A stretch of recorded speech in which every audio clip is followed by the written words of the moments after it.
Hello learners, welcome back to learn English by Tabassum and this is Tabassum here. So आज की video में हम लोग डिस्कस करने वाले हैं दी एड्रेस, जो कि क्लास 11th इंग्लिश का चैप्टर नंबर 2 है। तो चलिए दी एड्रेस के most important question and answers देख लेते हैं। यहाँ पर मैं आपको बताने वाली हूँ कुछ selected limited short most important question answers and साथ ही साथ हम इसके लॉन्ग क्वेश्चन आंसर्स भी देखने वाले हैं। तो चलिए ना केवल क्वेश्चन आंसर्स देखेंगे, साथ ही साथ उनको एक्सप्लेन भी करेंगे और समझ कर चलेंगे। तो देख लेते हैं दी एड्रेस के most important question and answers. So चलिए वीडियो को शुरू कर लेते हैं। चैनल पर न्यू है तो सब्सक्राइब कर लें, बेल आइकन को प्रेस कर लें, सो दैट इसी तरीके के syllabus regarding videos, English related different videos आप तक इजीली पहुंचती रहें। एंड हाँ, वीडियो को लाइक और शेयर करना बिल्कुल भी ना भूलें।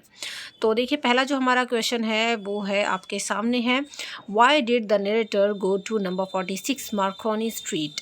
तो जो नरेटर है वो इस एड्रेस पर क्यों जाती है, क्यों गई मतलब, है ना। और ये एड्रेस क्या है? एड्रेस है नंबर 46 मार्कोनी स्ट्रीट। तो नरेटर इस एड्रेस पर क्यों गई, ये आपको बताना है। इसका जो आंसर है वो है, this was the address of the women who had carried their valuables to her home for safety during war time. ये जो एड्रेस था वो एक ऐसी लेडी का, एक ऐसी वुमेन का एड्रेस था जो ऑथर की वैल्यूएबल चीज़ें उनके घर से अपने घर लेकर चली गई थी। कब लेकर गई थी? वॉर टाइम पर। किस लिए? कि ताकि वो उनको सेफ्टी से रख सके। ठीक है। So the narrator went there to claim the belongings of her mother. तो इसलिए नरेटर जो है इस एड्रेस पर गई ताकि वो अपनी मदर की इन चीज़ों के लिए क्लेम कर सकें कि भाई ये जो चीज़ें थी तुम लेकर तो आई थी वॉर टाइम पर, तो अब तुम इनको वापस दे दो। तो यही रीज़न था कि जो ऑथर थी वो इस एड्रेस पर गई थी। ठीक है। क्योंकि ये जो लेडी थी, जिस लेडी के एड्रेस पर ये गई थी, ये काफ़ी सारी वैल्यूएबल चीज़ें लेकर के आई थी नरेटर की मदर की, अपने घर पर लेकर आ गई थी। तो नरेटर उन्हीं चीज़ों का क्लेम करने के लिए उनके पास गई थी। चलिए नेक्स्ट क्वेश्चन देख लेते हैं। बट उससे पहले मैं आपको बता दूं कि हमारा जो इससे प्रीवियस चैप्टर है उसके मोस्ट इंपॉर्टेंट क्वेश्चन आंसर्स का लिंक आपको नीचे डिस्क्रिप्शन बॉक्स में मिल जाएगा। वहाँ से आप वो भी ईजिली देख सकते हैं, समझ सकते हैं। एंड हाँ, इसके अलावा if you need PDF of all your chapters, so PDF file आप इजीली ले सकते हैं हमारे टेलीग्राम चैनल से। टेलीग्राम का लिंक डिस्क्रिप्शन बॉक्स में है, जहाँ से आपको बिल्कुल फ्री ऑफ कॉस्ट ये PDF मिल जाएगी। Now let's see the second question, जो कि है, who was Mrs Darling. Mrs Darling कौन थी? What did the narrator's mother tell her about the woman. और नरेटर की मदर ने मिसेस डॉर्लिंग के बारे में नरेटर को क्या बताया था? तो यहाँ पे आपको बेसिकली मिसेस डॉर्लिंग के बारे में बताना है। Mrs Darling was an old acquaintance of the narrator's mother whom she had not seen for years। Mrs Darling जो थी वो नरेटर की मदर की पुरानी कोई जान पहचान वाली थी, जो काफ़ी सालों से उन्हें नहीं मिली थी। She had recently renewed their contact since then she has been visiting their house and regularly. तो अभी हाल फिलहाल में ही उनके कॉन्टैक्ट, मतलब उनका कॉन्टैक्ट जो है उनको मिला, उनका पता जो है नरेटर को मिला, और अब वो उनके घर जाना चाहती थी, क्योंकि पहले मिसेस डॉर्लिंग रेगुलर ऑथर की मदर के पास आया करती थी। Every time she left their house, she took something home with her। और जब कभी भी मिसेस डॉर्लिंग नरेटर के घर से उनकी मदर के पास से मिल करके जाती थी, तो वो कुछ ना कुछ कीमती सामान उनके पास से ले जाया करती थी, ये कह के कि अभी वॉर टाइम चल रहा है और अभी ये चीज़ें आपके घर में सेफ़ नहीं है, तो मैं सेफ्टी से अपने घर में इन सारी चीज़ों को रख लूँगी। चलिए now let's see the third question, जो कि है, why did the narrator pay much attention to things around while walking to the station. तो जब नरेटर स्टेशन की ओर जा रही थी, तो वो चारों तरफ की जो आसपास की चीज़ें थी उनकी तरफ ज़्यादा अटेंशन नहीं दे रही थी, ज़्यादा ध्यान नहीं दे रही थी। तो क्यों नहीं दे रही थी? While walking to the station, the narrator didn't pay attention to things around because she did not want to upset herself with the sight of the streets and houses which were full of memories from her former life। तो जब narrator station की तरफ जा रही थी तो वो आसपास की चीज़ों पर ज़्यादा ध्यान नहीं दे रही थी, क्योंकि वो खुद को अपसेट नहीं करना चाहती थी, क्योंकि ये जो आसपास का पूरा माहौल था, पूरे जो भी वो रास्ते में देख रही थी, वो कहीं ना कहीं उनकी पुरानी यादों को ताज़ा कर रहा था और उनकी पुरानी ज़िंदगी से वो संबंधित था, है ना। तो उनकी पुरानी मेमोरीज को वो जगा रहा था, दैट्स वाई वो ज़्यादा ध्यान नहीं दे रही थी। नेक्स्ट क्वेश्चन है, who had given the narrator the address. तो नरेटर को ये एड्रेस किसने दिया? Why had she waited a long time to go there? और नरेटर ने एड्रेस लेने के बाद भी इतना टाइम क्यों लगा दिया उस एड्रेस पर पहुंचने के लिए? आंसर है the narrator's mother had given her the address. तो नरेटर की मदर ने उनको एड्रेस दिया था। She had waited a long time to go there because she was no longer interested in her mother's belongings stored there. तो narrator ने इसलिए वहाँ पहुँचने में इतना टाइम लगा दिया क्योंकि अब वो अपनी मदर की चीज़ों को लेकर इतना ज़्यादा इंटरेस्टेड नहीं थी, क्योंकि कहीं न कहीं उनको पता था कि उनकी पुरानी यादें जो है ताज़ा हो जाएँगी। तो वो चाह भी रही थी और नहीं भी चाह रही थी उस एड्रेस पर जाना, बट फाइनली वो चली गई। Moreover, she was afraid to being confronted with things that had a connection with her former life। और इसके अलावा वो बहुत डरी हुई थी क्योंकि अब उनका सामना अपनी मदर की उन चीज़ों से होने वाला था जो उनको अपने पुराने दिनों की, अपनी मदर की, अपनी फैमिली की याद दिलाने वाली थी। तो इसलिए वो उन चीज़ों को चाह कर भी देखना नहीं चाह रही थी। Now let's see the last question, जो कि शॉर्ट का लास्ट क्वेश्चन आपका होने वाला है। इसको भी देख लेते हैं। ये है हमारा, why was the narrator horrified when she entered the living room? यानी जब नरेटर उस लिविंग रूम के अंदर एंटर हुई तो वो क्यों डरी हुई थी? आंसर है, when the narrator entered the living room she was horrified because she felt as if she were in a room she knew and did not know. तो देखो ये जो है ना आपकी line, that she knew and did not know, तो narrator इसलिए डरी हुई थी उस लिविंग रूम में एंट्री करने से बिकॉज वो ऐसी चीज़ों का सामना नहीं करना चाहती थी जिनको वो जानती भी थी और नहीं भी जानती थी। जानती थी का मतलब क्या है? शी न्यू का मतलब ये है कि वो चीज़ें सारी उनकी मदर की ही थी, तो वो सारी चीज़ों को जानती थी, है ना? जो जो भी उस लिविंग रूम के अंदर वो सामान सब कुछ लगाया हुआ था, लेकिन वो उनको नहीं भी जानती थी एक तरीके से। क्यों? क्योंकि चीज़ें तो उनकी थी लेकिन वो किसी दूसरे के घर में है, किसी अलग ही एटमॉस्फेयर में है। तो राइटर जो है मतलब जो नरेटर हैं वो उस रूम के अंदर जाने से इसलिए जो है डर रही थी क्योंकि वो एक ऐसी चीज़ों का सामना करने वाली थी जिनको वो जानकर भी नहीं जानती थी। She found herself in the midst of things she wanted to see again but which distressed her in the strange atmosphere.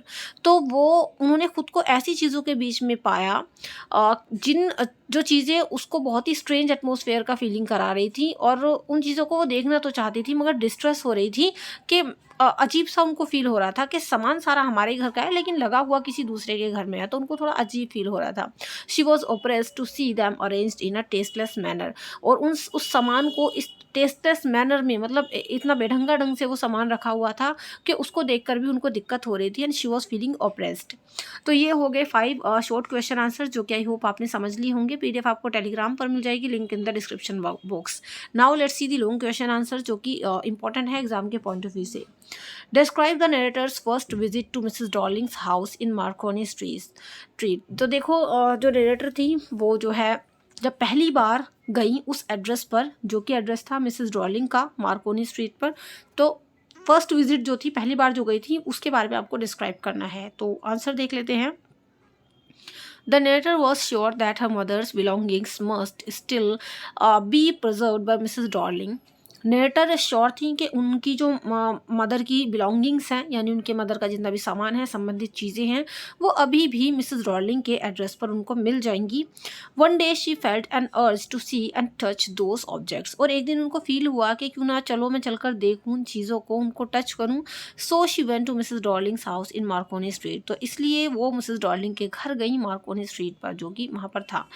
She rang the bell. उन्होंने वहाँ जाकर बेल बजाई। A woman open the door to a peep hole and looked at her searchingly. एक woman ने door open करा और पीप whole से उनको देखा, बड़ा ऐसे सर्चिंगली, मतलब बहुत ही ऐसे देख रही थी वो वुमन उनको, जैसे कि वो उनको पहचानना चाह रही हो।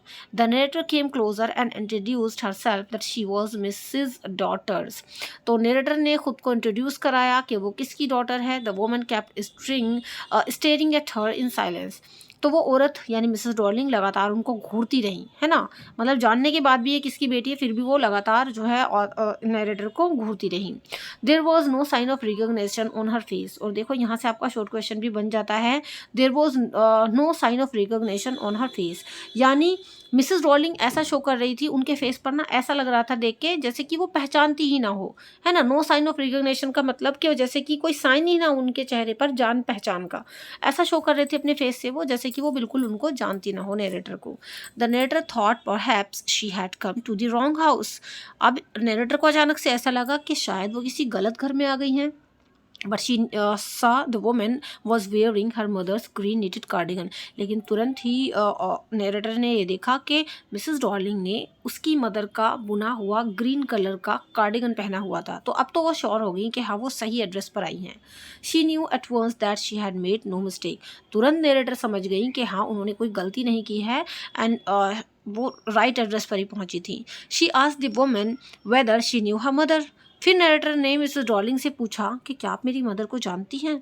The woman could not deny this. तो वो औरत यानी मिसेस डॉर्लिंग इस चीज़ से मना नहीं कर सकी। She said have you come back. तो मिसेस डॉर्लिंग ने बोला क्या तुम लोग वापस आ गए हो। The narrator said that she had come there specially to talk to her for a moment. तो नरेटर ने बताया, नरेटर देखो इसकी कौन है, मार्गो मिनको है, तो उन्होंने बताया कि वो यहाँ पर स्पेशली उनसे थोड़ी देर के लिए बात करने के लिए आई हैं। The woman regretted that she could not do anything for her.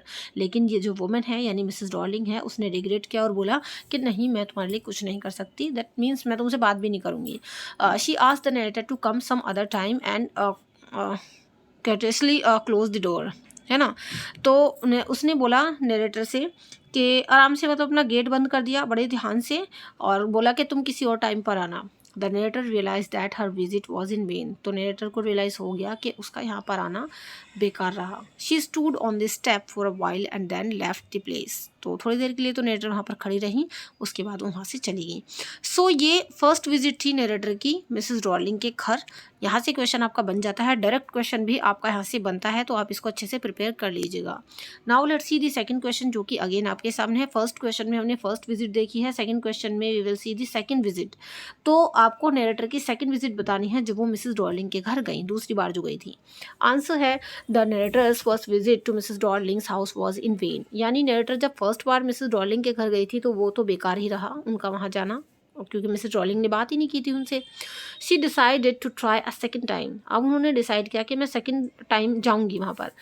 This time a girl of about 15 open the door to her. इस बार जब वो गई सेकंड टाइम तो एक लड़की ने गेट खोला और वो जो थी वो 15 ईयर्स की गर्ल थी। Her mother was not at home. और उस टाइम पर उसकी मदर घर पर नहीं थी, मतलब मिसेस डॉर्लिंग घर पर नहीं थी। The narrator said that she would wait for her. Narrator ने बोला कि वो उनका वेट करेगी। Following the girl along the passage, the narrator saw the old-fashioned iron candle holder hanging next to a mirror. जब नरेटर उनके passage से होकर गुजर रही थी तो उन्होंने देखा कि वहाँ पर नरेटर की मदर का दिया हुआ, मतलब जो नरेटर की मदर के घर से मिसेस डॉर्लिंग लाई थी, ओल्ड फैशन आयरन कैंडल टंगा हुआ था मिरर के सामने। The girl made her sit in the living room and went inside. तो उस लड़की ने नरेटर को लिविंग रूम में बिठा दिया और वो अंदर चली गई। The narrator was horrified to find herself in a room she knew and did not know. तो देखो यहाँ पर नरेटर बहुत ही जो है हॉरिफाइड हो गई, डर गई, क्योंकि वो एक ऐसे रूम में थी जिसको वो जानती भी थी और नहीं भी जानती। मैंने ऊपर आपको ये चीज़ एक्सप्लेन कर दी है। She found herself in the midst of familiar things which she long to see again but which oppressed her in the strange atmosphere. तो उन्होंने यानी नरेटर ने खुद को एक ऐसे माहौल में पाया जो कहीं ना कहीं उनको परेशान कर रहा था। वो एक ऐसा माहौल था जिसको ऐसी चीज़ें थी जिनके वो बीच में थी, जिनको वो जानती भी थी फिर भी नहीं जानना चाहती थी, है ना। और इससे वो ओप्रेस्ड हो रही थी, मतलब एक तरीके से ना उनका शोषण हो रहा था। She dare not looked around her. और उनकी हिम्मत नहीं हो रही थी कि वो चारों तरफ देख पाएँ। The woollen table cloth, the cups, the white T pot, the spoons, the pewter plate, everything was full of memories of a former life.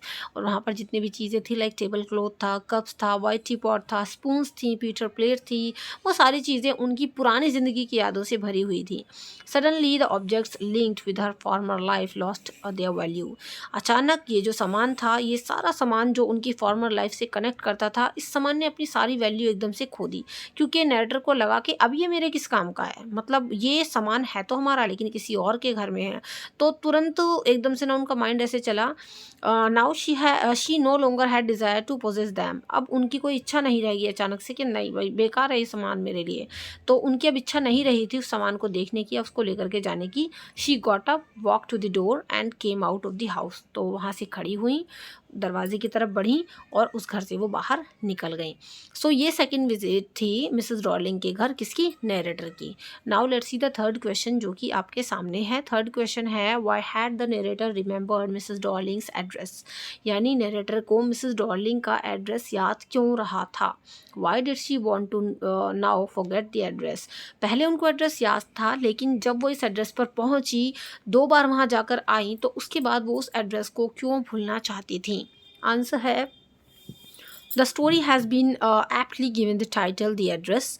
इस स्टोरी को बहुत ही अच्छा टाइटल दिया गया है जो मतलब रिलेट करता है स्टोरी से। द एड्रेस, एड्रेस जो है इसका नाम है।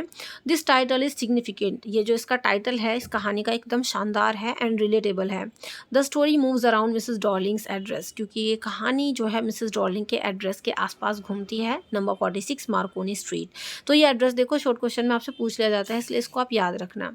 Mrs Darling was an old acquaintance of the narrator's mother, जो मिसेस डॉर्लिंग थी वो नरेटर की मदर की कोई पुरानी जान पहचान की परिचित थी। She had carried their valuable to her house for safety during the war time, और मिसेस डॉर्लिंग बहुत सारे उनका वैल्यूएबल सामान अपने घर ले आई थी, कब, जब वॉर चल रहा था, कि भाई मैं सेफ्टी से रखूँगी। She said that she wanted to save all their nice things because they would lose everything if they had to flee from the place. तो मिसेस डॉर्लिंग ये कहा करती थी उनकी मदर से कि मैं तुम्हारे सारे सामान को ना अच्छे तरीके से रखूँगी, क्योंकि अगर जो है वॉर हुई तो वॉर में हो सकता है तुम लोगों को ये जगह छोड़कर जानी पड़े। The narrator's mother told her Mrs Darling's address, तो नरेटर की मदर ने मिसेस डॉर्लिंग का एड्रेस जो है वो नरेटर को बता दिया था। The narrator had remembered the address, और तभी से नरेटर को ये एड्रेस याद था। When the war was over and things became almost normal, one day the narrator had an intense longing to see and touch the objects which were linked with the memories of her former life. जब war completely finish हो गया और चीज़ें सब normal हो गई, तो narrator का मन किया कि चलो मैं जा कर के इस एड्रेस पर देखती हूँ, उन सभी चीज़ों को देखती हूँ जो मेरी मदर की थी, और उनको वो टच करना चाहती थी, देखना चाहती थी, जो उनकी पुरानी ज़िंदगी से कनेक्ट करती हैं। She knew that all She knew that all the things must still be preserved by Mrs. Darling, so she went to number 46 in Marconi Street. कहीं ना कहीं नरेटर को पता था कि मिसेस डॉर्लिंग ने उसकी मदर की सभी चीज़ों को संभाल के रखा होगा, सही से रखा होगा, तो इसीलिए वो इस एड्रेस पर गई। ये एड्रेस भी उनको इसलिए याद भी रहा, जो एड्रेस था 46 Marconi street. She was horrified to find in a room she knew and did not know, और लेकिन जब वो वहाँ पर पहुँची तो एक ऐसे कमरे में खुद को उन्होंने पाया जिस कमरे की चीज़ों को तो वो जानती थी, है ना, एक ऐसा रूम था जिसको वो जानती थी लेकिन फिर भी उसको नहीं जानती थी। She found herself in the mid of familiar things which she long to see again but which oppressed her in the strange atmosphere. तो उन्होंने खुद को ऐसी चीज़ों के बीच में पाया जो उसको एक बहुत ही स्ट्रेंज और एटमोसफेयर फील करा रहा था और उसको ऑप्रेस्ड कर रहा था कहीं ना कहीं। Suddenly the objects lost their value, suddenly उन सभी सामानों ने अपनी वैल्यू खो दी। In strange surroundings they too appeared strange to her, और इतने स्ट्रेंज से माहौल में जब ये चीज़ें उन्हें मिली तो वो सभी चीज़ें भी उनको जो है ना स्ट्रेंज ही लग रही थी। स्ट्रेंज घर में थी तो उन्हें लगा भी ये चीज़ें भी मेरे लिए स्ट्रेंज ही हैं। She realize that she no longer wanted to possess them, और अब उनको रियलाइज़ हुआ कि अब उनको ये चीज़ें नहीं चाहिए। Now the address lost all its significance for her and she wanted to forget it, और अब इस एड्रेस ने अपनी सिग्निफिकेंस खो दी थी, मतलब अपनी महत्वता या उसकी जो इम्पोर्टेंस थी उस एड्रेस की अब वो लॉस हो चुकी थी, और अब वो इस एड्रेस को भूलना चाहती थी। सो ये सारे के सारे इंपॉर्टेंट क्वेश्चन आंसर्स मैंने आपको करा दिए हैं। If you haven't subscribed yet so please channel को सब्सक्राइब कर लें। Let that means learn English by Tabassum, and bell icon को ज़रूर प्रेस कर लीजिएगा। ये PDF मैं आपको टेलीग्राम पर शेयर कर दूंगी। अगर वीडियो अच्छी लगी हो तो लाइक और शेयर ज़रूर कर देना, चैनल को सब्सक्राइब कर लेना और PDF टेलीग्राम से आप ले लेना। इससे प्रीवियस चैप्टर का लिंक आपको डिस्क्रिप्शन बॉक्स में मिल जाएगा। तो चलिए, दी एड्रेस स्टोरी आपको कैसी लगी है, इसके क्वेश्चन आंसर्स आपको समझ में आए हैं नहीं आए, let me know in the comment section. So do like, share, comment and subscribe. See you in the next video. Till then, be a learner and learn English. Thank you and goodbye.